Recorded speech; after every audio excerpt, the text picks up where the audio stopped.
Assalamualaikum warahmatullahi wabarakatuh. Waalaikumsalam warahmatullahi wabarakatuh. Pada teman-teman dan bapak-bapak itu dari Puspresnas dan Telkom University, matur nuwun atas dedikasinya.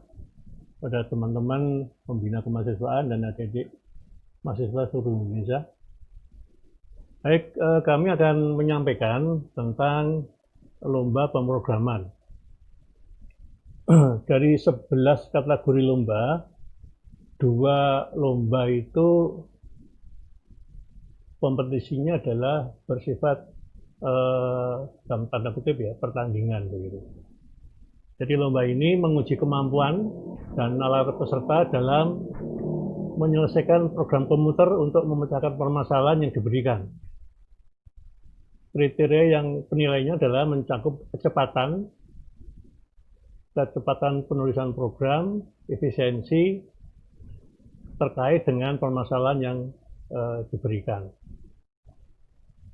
Saat pertandingan, peserta akan diberikan deskripsi sejumlah permasalahan dalam waktu sekitar 3-5 jam. Peserta harus menyusun dan mengumpulkan sebanyak mungkin program yang dapat menjawab masing-masing permasalahan tersebut. Jadi di sini ada kalau nggak salah 20 tim ya Pak Heru ya. 20, Pak. 20 tim itu akan berkompetisi menyelesaikan dengan cepat dan benar terhadap persoalan yang diberikan oleh Dewan Juri. Setiap program yang dibuat selain dapat menjawab dengan tepat harus atas permasalahan yang diberikan juga harus dapat dijalankan pada setiap kasus dalam waktu yang terbatas. Sehingga selain peserta diadu dalam kecepatan penulisan program, peserta juga dituntut menemukan atau menggunakan algoritma yang tepat dan efisien. Bahasa pemrograman yang digunakan ini tidak terbatas, C, C++, dan Java. Terus terang untuk masalah lebih detail dari setiap lomba, itu nanti akan disampaikan di setelah tanggal 20 ya Pak Heru ya. Ya. Kira-kira begitu. Kemudian untuk ini terus Pak, terus atau Monggo, Pak. ini saya nggak kelihatan Pak. Langsung aja Pak untuk keamanan cyber Pak. Kemudian yang keamanan cyber, kompetisi ini bertujuan untuk menguji kemampuan peserta dalam menghadapi kasus keamanan cyber, keamanan sistem komputer, dan jaringan yang telah disiapkan, termasuk di dalamnya keamanan data. Daya analisis dan kreativitas peserta ditantang untuk mencari kelemahan dalam suatu sistem. Ketepatan dan kecepatan peserta dalam menutupi kelemahan yang ditemukan akan menentukan seberapa kuat sistem yang bertahan dari serangan peserta lain. Jadi intinya adalah adik-adik sekalian nanti pada kedua tadi lomba pemrograman dan keamanan cyber itu untuk mencapai final adik-adik sekalian harus mengerjakan soal juga ya yang dinilai yang untuk keamanan cyber itu menggunakan CTF ya menggunakan CTF kira-kira ada berapa soal nanti dipecahkan dan kemudian nilai yang paling tinggi lah kira-kira yang akan diambil 20 besar untuk masuk final. Kemudian nanti ini belum juga didiskusikan dengan semua juri, namun karena ini musimnya adalah musim daring, maka pada saat final bayangannya adalah dan itu sudah mengerucut bahwa adik-adik sekalian yang masuk final itu akan diberi kesempatan untuk membuat atau menginstalasi server di cloud ya, di cloud. Kemudian nanti teman-teman Anda dari peserta yang lain diminta untuk mencari kelemahannya. Anda juga diminta mencari kelemahan teman lain berbarengan dengan Anda menyusun kekuatan untuk menutup lubang-lubang yang ada di server itu. Server yang ada di cloud itu nanti akan kami diskusikan akan disediakan oleh panitia.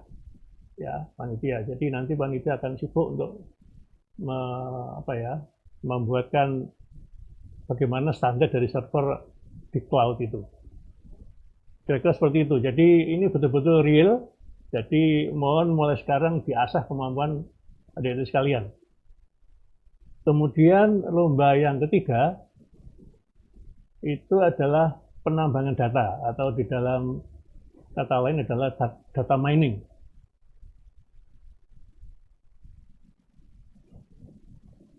Para peserta lomba diharapkan mampu melakukan proses penambangan data terhadap big data yang tersedia secara publik di web, serta sudah diverifikasi dan valid. Langkah peserta selanjutnya adalah memvisualisasikan hasil proses penambangan data tersebut sehingga berguna bagi masyarakat luas. Jadi nanti itu akan lebih detail lagi di dalam buku panduan. Ini masih deskripsi ya. Jadi nanti seperti yang kira-kira adik-adik temui pada saat kuliah lah. Kira-kira seperti itu. Hanya ini nanti bagaimana kita bisa melakukan visualisasi data terhadap big data yang sudah valid itu menjadi yang berguna bagi masyarakat luas. Mungkin monggo Pak Heru. Baik, atas bantuan Pak Usti. Yang divisi keempat ini desain pengalaman pengguna. Mohon Pak Basmender bisa menyampaikan Pak. Oke, terima kasih Pak Heru atas waktunya. Assalamualaikum warahmatullahi wabarakatuh. Waalaikumsalam warahmatullahi wabarakatuh. Kami mewakili dari tim Gemastik akan menjelaskan secara umum tentang divisi 4 atau desain pengalaman pengguna user interface. Jadi lomba desain pengalaman pengguna adalah lomba desain interaksi produk yang berorientasi pada kenyamanan dan kemudahan bagi pengguna. Dan dalam lomba ini yang menjadi fokus utama adalah pengalaman yang dirasakan pengguna ketika sedang menggunakan aplikasi tersebut secara menyeluruh. Kemudian para peserta lomba itu dituntut agar dapat merancang suatu antarmuka pengguna yang baik dengan menggunakan metode sehingga didapatkan hasil desain aplikasi yang suatu yang baik tentunya.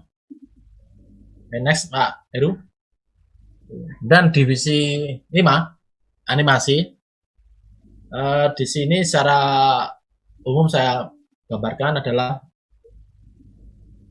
lomba karya cipta dalam bentuk visualisasi baik 2 dimensi maupun 3 dimensi, jadi bebas, tidak ada pembatasan baik 2D maupun 3D yang di dalamnya mengandung unsur kreativitas, inovasi pemuda untuk menciptakan masyarakat yang berdikari, sehat serta mandiri berbasis tema tahun ini TIK untuk kedaulatan bangsa.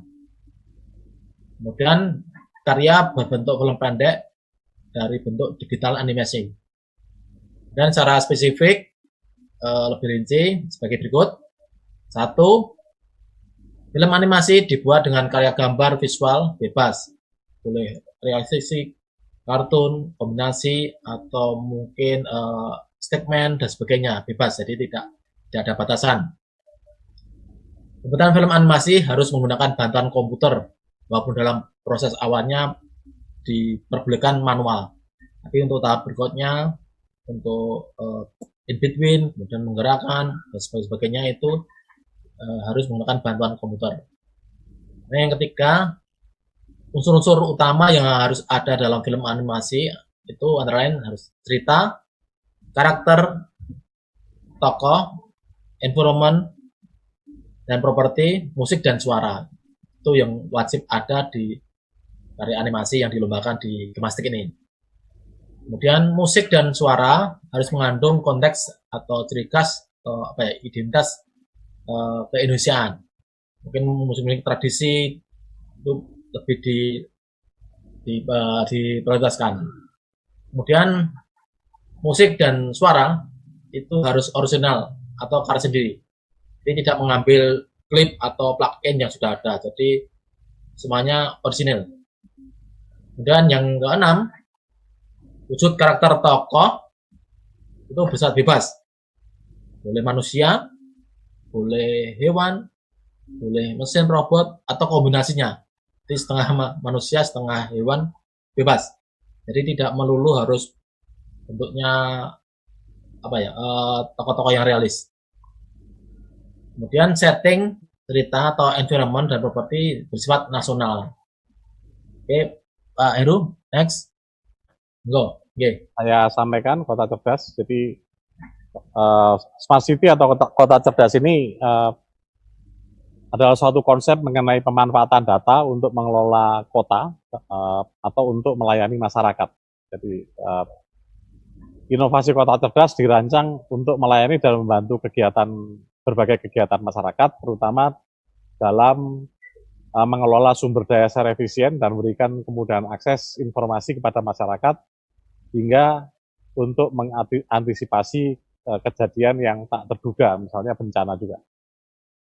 Nah, Smart City ini merupakan impian bagi semua negara di dunia, dan dengan Smart City, berbagai macam data dan informasi dapat dikumpulkan dari sensor-sensor yang dipasang di sudut perkotaan, dianalisis oleh aplikasi cerdas, selanjutnya disajikan sesuai dengan kebutuhan pengguna melalui aplikasi yang dapat diakses oleh berbagai jenis gawai atau gadget.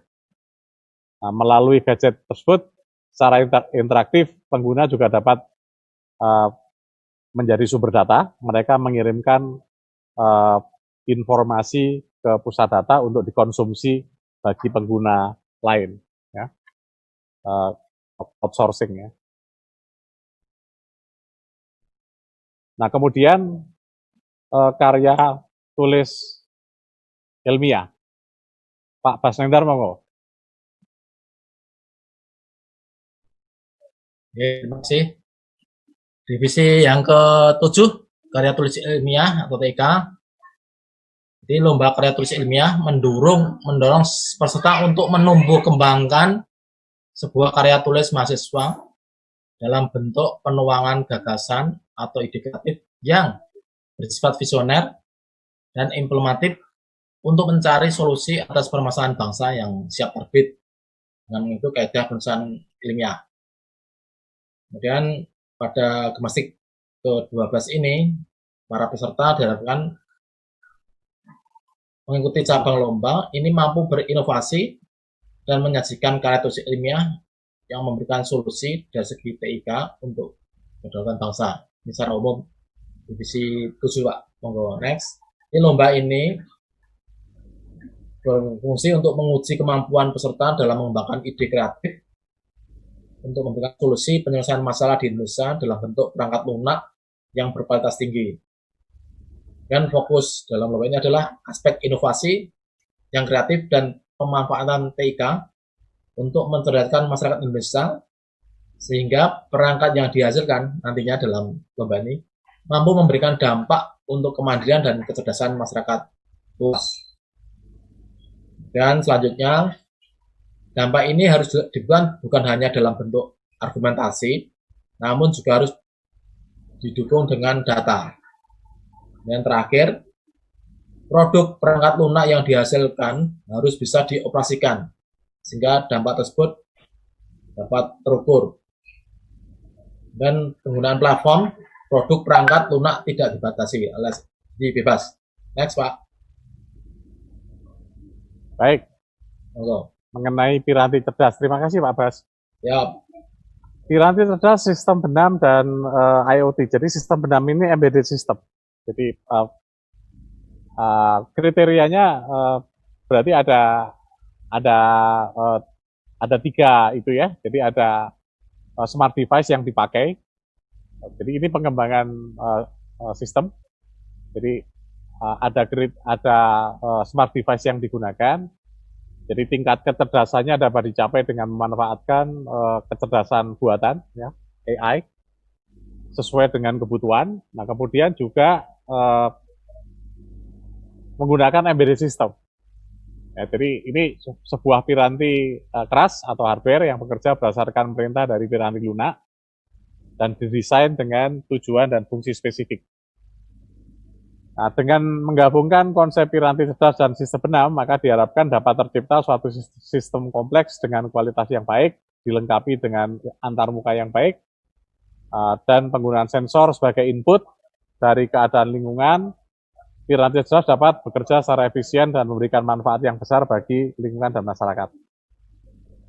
Kemudian mengenai yang berkaitan dengan IoT, jadi ini adalah suatu konsep di mana objek tertentu berkemampuan untuk mentransfer data melalui jaringan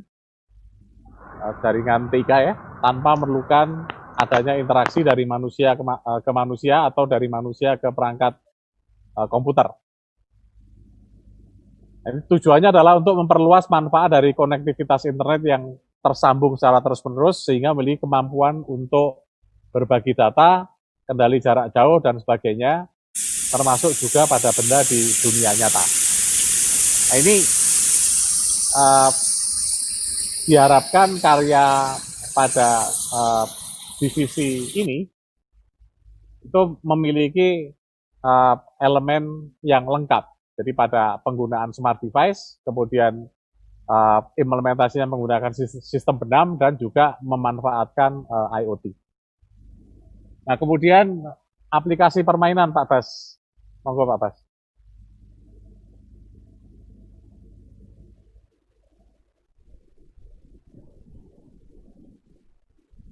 Masih mute Pak Bas. Oke, jadi divisi yang ke-10, aplikasi permainan atau game development. Pada divisi ini khusus lomba pengembangan aplikasi permainan. Jadi mendorong peserta, mahasiswa untuk berkreasi dan berinovasi, mengembangkan aplikasi permainan yang mampu berjalan dengan baik untuk memenuhi tujuan yang dicapai. Memperlihatkan sisi pendidikan, ada unsur edukasinya, mempunyai dampak dan manfaat, dan yang penting mengandung unsur menghibur atau entertainment value dari sebuah permainan. Ini penting karena pengguna harus merasa bisa ada unsur menghiburnya, ada rekreasinya. Tema pengembangan aplikasi permainan pada Gemastik kali ini ada 3, yaitu edukasi dan etika berlalu lintas pada anak-anak. Dan yang B, edukasi dan pengembangan diri pada anak berkebutuhan khusus. Dan yang terakhir C, edukasi untuk kecintaan pada seni dan budaya Nusantara. Dan dari ini bisa diharapkan menyatakan karya aplikasi permainan dengan satu tema tersebut di atas. Namun sebenarnya pada tidak menutup karya-karya dengan tema-tema lain. Dari ketiga tadi bebas. Oke, langsung Pak ya. Ini monggo Pak. Divisi ke-11 atau bisnis TIK. Kategori lomba ini adalah kompetisi pengembangan modal bisnis dengan produk TIK. Lomba ini memberikan kesempatan pada peserta yang memiliki ide bisnis, startup, dan pengembangan usaha yang berorientasi pada produk TIK, baik berupa jasa maupun produk. Kemudian lomba ini akan menyeleksi ide pengembangan bisnis dalam bentuk ringkasan eksekutif pada penyisian tahap pertama. Kemudian tahap berikutnya berupa business plan. Tahap kedua ya. Kemudian yang selanjutnya kompetisi produk beserta proyeksi bisnisnya. Itu secara umum divisi 11 Pak Heru. Baik. Oke, monggo Pak Heru, silakan. Baik. Terima kasih Pak Husni dan Pak Basnendar.